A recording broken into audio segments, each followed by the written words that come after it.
G'day guys, welcome back to SuperCoach with DR and welcome to the remainder of the Round 6 SuperCoach stock market video. I must apologise when I uploaded the stocky this week. It was very late into the night. I was just brain dead and I completely forgot to include the slides that had the 250 to 500k forward. So I have created a separate video for those players now. I'll talk about your Jordan De Goeys, kind of Rozee, real pod this week that some people may be looking to bring in. We've got Luke Parker, who's another interesting selection. And we'll also talk about possibly a couple of blokes that may even be on the chopping block. So as soon as I've done this, I'll get into my round review video where I'll answer all the questions that you left on my round review, as well as check out all the comments there as well. I do really appreciate all that, guys. So I'll leave it there. Thanks very much for watching. I do apologize again for forgetting to include these slides. Let's see who is available from our 250 to 500k. At the top of the list this week sits a surprise name in Billy Frampton. An interesting article came out during the week where his current coach, Matty Nix, and this is in Nix's own words, didn't actually rate him as a footballer when he was a development coach at Port Adelaide. But apparently Frampton has been working hard with blokes like Rob and Benny Keys, and he's massively improved his professionalism. A change of roles from forward to defence is done in the world of good, and we often see players get a new lease on life when this occurs. Look, there's no way that I could go with this pick personally. He's drafted in 2014, only played the 22 games. That says that he's been off the pace for a while now. Nothing to write home about in regards to positive scoring history, but his average disposal count of 20, that's at an all-time career high, which is probably no surprise. He's been reading the ball well. Nick's also said that he's apparently a pretty intelligent type footballer, and he's playing a pretty important role for the team. With a 3-round average of 92 and a break-even of -14, there's certainly some potential upside to the pick, but unfortunately, I just can't trust him. A very awkward price, and the chances of him becoming a keeper are pretty slim, in my opinion. Now on to a really interesting selection in Connor Rozee. You can see his price there, still under 400k, 3-round average, right on 100. In the notes section, I do have the buy it now symbol as well as the pod symbol, but I'm not necessarily advocating Rozee as a pick, but I think if you're looking for someone under 400k, he's the bloke that you've got to have a serious look at. Now, he pumped out an absolute monster on the weekends and really did relish in his midfield role. Collected 21 touches, almost half contested, 8 clearances, 7 marks, 5 tackles, and had a disposal efficiency rate of 83%, which is impressive. And he really does offer something different in that Port midfield, similar to a Zach Butters. It's a big call, but I think this is a type of pick that could either make or break your season. Super risky, but high upside. We know that he does have some durability issues, had that foot issue that did linger on for a while. That's always a little bit of a concern, but if he plays in the midfield and obviously stays healthy, I think he could be a good pick.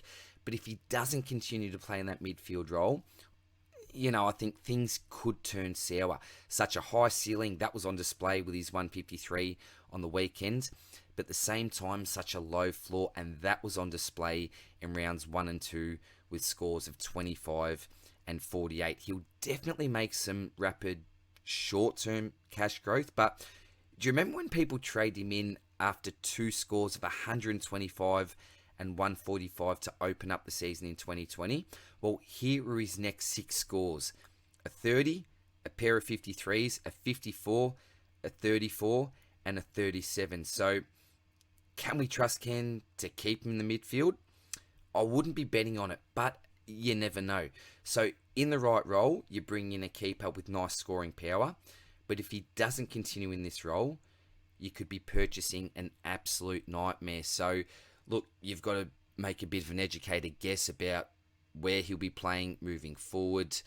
I personally think that his best spot is in the midfield. With Port going so poorly this year, you'd have to think they'd have to try something a little bit different in there. And if Rozee's working in there, then why take him out? But he is crazy Kenny, and we just don't know what this fella's going to do. But yeah, if you're looking for that X factor, risky, high upside type pick, still at a good price, then I think he's your man. Nick Martin, what a man he is. Already made 195k for us, and there's more where that came from. He just keeps his cash gene going with consistent scores. Such a reliable on-field rookie for us. A 95 last week was brilliant. 22 touches at 81% efficiency, 7 marks as well. One of Essendon's better players in 2022, and just great to see that we still have at least one rookie that's in good form. Tristan Xerri, now, this is a real spew and may potentially ruin some people's trade plans. It's certainly altered mine. He's been ruled out for 4 weeks with a hot spot in his foot. That means that he's most likely a trade out this week. The issue is some teams have multiple players unavailable through injury and sadly may have bigger priorities. He's been a great pick for us this year, made some decent moolah, given us some really solid scores, and was even gifted DPP to allow him to cover in the rucks if needed. I would love to hold, but having 346k in the bench for a month isn't really viable, I don't think, when I'm looking to make upgrades. And look, you could argue that at least he's going to hold his price, whereas someone like Rochelle or Horn Francis, they're very, very likely to go down. But who knows what injuries we're going to cop next week. I'm sure that lots of benches at the moment are absolutely bare. We have no one on the pine that can fill in. So, yeah, for me, I think that we've got to trade him. If it was a couple of weeks, I would hold. But given the fact it's looking to be around a month on that timeline, I think he's just got to go. So, Tristan, thank you for your services, mate. You've been a pretty good pick for me this year. Zach Bailey, my boy Zach the Rat, he had a blinder against the Suns in the Q Clash and took home the Marcus Ashcroft medal for the best on ground. Only the 17 touches, but 11 were contested, and the bad man kicked 6 goals straight. If there was anyone at the Lions who I'd want kicking for my life, it would be this bloke. He's such a clutch player. We saw it last year after the siren against the Pies. Sorry, Collingwood supporters, but that was just one of the best nights of my life. A big, big night for me and the boys. But Zachy just loves the big stage. Now, scores of 87, 64, 129, 51, 104, and 135. It's pretty much evidence of why he's a great SuperCoach selection at this stage. His scoring variation is just a little bit too wide for me. And look, the bloke could win you a couple of games with that 135 type score and the 129, but he could also lose you some as well. 51, 64, certainly not something that we want from our premium type players. So look, he's been hitting the scoreboard all year. He's kicked goals in every game bar one. His tally's 1, 4, 2, no goals in round 4, 3 and 6. So that's 16 for the season and 9 in the last 2 weeks. Now, Lukey Parker, I think this bloke is a decent buy this week. Look, he's obviously been gifted DPP, played exclusively in the midfield last week, and already pumped out an absolute monster this year. On the other hand, though, he did drop a 39 in round 4 in a non-injury affected game. I think he played the whole second half forward, though, with no mid-time from memory. But look, it's not great to see, again, that wide variation in scoring. But look, the difference between someone like a Bailey and a Parker is their scoring history. I'll give you his averages from 2014, and I have rounded these. So we've got 109, 100 on the dot, 112, 99, 104, 105, 106, and a 109 last year. So there's not too many forward options that can boast scoring history like that. I think is a good option to bring in this week, but remember, there is a pretty high chance that he will throw a stinker in. I'm not saying necessarily a 39 type stinker, but certainly got the potential to give you one in the 50s, just say, or at least a couple in the 50s. But with his high ceiling, I think that can also make up a little bit for that. But just make sure that you do check your buy structure, because he'll share the same buy, obviously, with Heaney. And then you've got the Dogs boys as well. So, you know, we've got Dunkley, Treloar, English, Libba even as a bit of a pod option, who, like Parker, has just been given some DPP. So a really, really interesting selection for mine. A bit of a blessing, I think, that he can now be selected as a forward, because as a midfield only, he's pretty much irrelevant. But now I think he's really, really got to come into our calculations, and does obviously offer a fair bit of value at the moment with that break even of 53. So I'm all for Luke Parker. You can go for it. But yeah, don't be too surprised if he does throw in a pretty low one. Cogs, look, just getting the job done. Only the 21 touches, but over half contested, 5 tackles laid on the weekend, 91 points. We don't touch him for now, and I think we just cross our fingers that we can keep him for the year, possibly our last upgrade. Gresham, only the 76 points on the weekend, a low return for his 2022 standards. Definitely hold for now. And like I said last week, a bit similar to Cogs, has a slight chance of staying as your F6 for the year.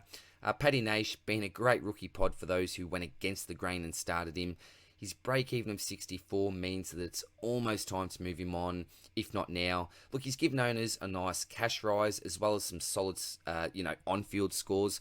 So basically done his job and really is making the most of his second chance playing at the top level. Will Brodie, each their own, but I'm counting him as a keeper in my side. One of the most successful picks this year, giving us a smidgen under 100 for a season average over the first 6 weeks, and found a new lease of life in the West. And look, this really was, in my opinion anyway, a real make or break year for his career. And like Nash, he's grabbed his opportunity with both hands. And look, even if he doesn't keep this form up and keep up his keeper status, sounding like Dr. Seuss there, aren't I? He's made us a bucket load of cash already, and I think he'll be a really easy upgrade if needed.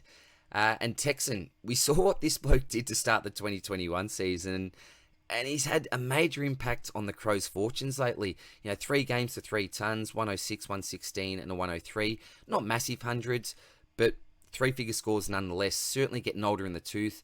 But at the end of 2020, I thought that he was finished, to be honest, but he proved me wrong. Been kicking straight with 12 goals, 3 for the season, which is obviously good for his scoring. But when you have other blokes like a Luke Parker, who we just talked about, who's available for 20k less, Tex isn't really a realistic option for us, but great for Crow supporters that he's lining it up. Zach Butters, man, another poor score. 3 scores below 60, becoming too common for my liking. Almost recklessly hard at the contest, seems to get knocks almost every game. Mentioned a couple of weeks ago that he throws his whole body in, so love him as a player, but has had an up and down season. I'm keeping the faith, and I do recommend to hold because I would not be surprised whatsoever to see him come out with a 130 type score this week. Jordan De Goey looked better than what he scored. When you accumulate 11 clangers, that's going to kill you every time. Did have 27 touches, playing that mid-roll, playing Gold Coast this week, but to be honest, no major rush to get him in. He isn't looking to go up that much that he'll become quickly out of reach. Someone, like a Clary in our midfield, completely different situation there. But if you're a fan of him, I think you can just bring him in whenever you want. I'm actually trusting De Goey at the moment. Adzi Trelaw, just can't look at him seriously with his hamstring history. If he was durable, he'd be a much more relevant pick for mine. But it's hard to carry a bloke like this when there are so many other popular forward options that share the round 13 bye. I just mentioned it before. On the weekends, only the 22 disposals, but did reach what we call a respectable score in the 90s with a couple of goals. Josh Rochelle, I'll read you out his scores for the year. We've got a 118, a 58, a 36, a 106, a 49, and a 35. That's a huge range, but that's what we expect from a first-year forward from Adelaide.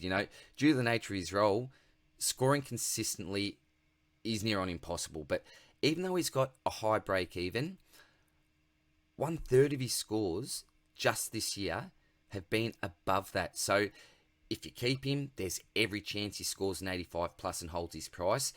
But at the same time, there's also every chance that he throws up a 30 to a 40, which means you're losing about 20k just in the 1 week. I think he'll be a really popular trade out option this week, and it's for good reason. If you choose to hold, however, I do see a world where he can get to 350k at some stage. I can also see a world where he starts plummeting towards the 250k range, and he'll just leak like a sieve. So it's up to you what you want to do with him. With other players that are injured at the moment, like your Cherries, for example, it may make it a little bit more difficult to actually trade out blokes like Rochelle, who are most likely getting a game this week. So, tough decision when it comes to this man. I would like to trade, but I think that I may even be forced to hold. Tommy Hawkins, 4 goals, 119 points on the weekend. He'll be up and down, but his 3-round average is over 100. Mitch Duncan, pop him on your watch list. A nice scoring history, but he's getting older. I don't trust his body to hold up for a season, so it's a pass from me. But look, if he can start to put up a solid block, he may come into consideration. Pat Lipinski was thinking he had the potential to be maybe an F6 keeper when he was granted DPP, but underperforming score-wise and a 3-round average of 79 doesn't really fill us with great hope. Like the Cogs type players, if he isn't keep material, the upside is that he should be a pretty easy upgrade. Thompson Dow, unfortunately injured, and that break-even's getting pretty high. Definitely time to say goodbye to Tomo. And the last couple of blokes, I'm passing on Taron Thomas and the package. Nothing really positive from the pair, but I suppose if they can turn their season around, they'll have the potential to come in at some stage again. So, look guys, that is it for this video. It was a really quick one. Apologies, I completely forgot, as I said before, to include this in the main video. So, I hope there's 1 or 2 picks here that you may like the look of, and there may be a couple of picks here that you own that you're actually looking to get out of your side. So, all the best of week. All the best of week. There we go. All the best of luck for this week, guys. I'm losing my mind here. I'm about to get into the Q&A video now. Hopefully that will be up tomorrow morning, so you can chuck it on your way to work or on the train, in the car, whatever you're doing there. So, much love, much peace, and I'll see you soon in the next one, guys. Cheers, bye. So that's it for me for now, guys. That is definitely it for the stock market this week. All slides are now accounted for. All the best with your trades. Hope you have a good one, and I'll see you tomorrow morning for the Q&A. Take care, guys. Bye.